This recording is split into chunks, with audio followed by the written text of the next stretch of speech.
యేసుక్రీస్తు నామములో ఉదయకాల సమయంలో మరొక మాట మీతో మాట్లాడాలని లేఖన భాగంలో నుండి ఆలోచిస్తూ ఉన్నానండి.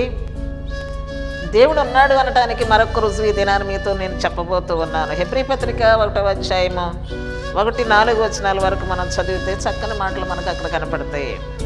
పూర్వకాలమందు నానా సమయములలో నానా విధములుగాను ప్రవక్తల ద్వారా మన పితరులతో మాట్లాడిన దేవుడు ఈ దినముల అంతమందు కుమారుని ద్వారా మనతో మాట్లాడాను. ఆ కుమారుని సమస్తమునకు వారసునిగా నియమించాను. ఆయన ద్వారా ప్రపంచములు నిర్మించబడెను. ఇంతకన్నా ఎక్కువేం కావాలండి? ఆయన ఉన్నాడు, ప్రపంచాలు నిర్మించాడు. సమస్త ప్రపంచానికి తండ్రి అయిన దేవుడు ఆయన కుమారుని కూడా వారసునిగా చేశాడు. పూర్వకాలం నుండి నానా సమయంలో నానా విధములుగా మరి ఆయన మాట్లాడుతూ ఉన్నాడు. ఈ దినముల్లో తన కుమారుని ద్వారా మనతో మాట్లాడుతూ ఉన్నాడు. పరిశుద్ధ లేఖనాల ద్వారా మీతో మాట్లాడుతూ ఉన్నాడు. ఆలోచించండి, ప్రశాంతంగా దేవుని యొక్క వాక్యాన్ని ధ్యానం చేయండి. మీ అందరికీ వందనాలు.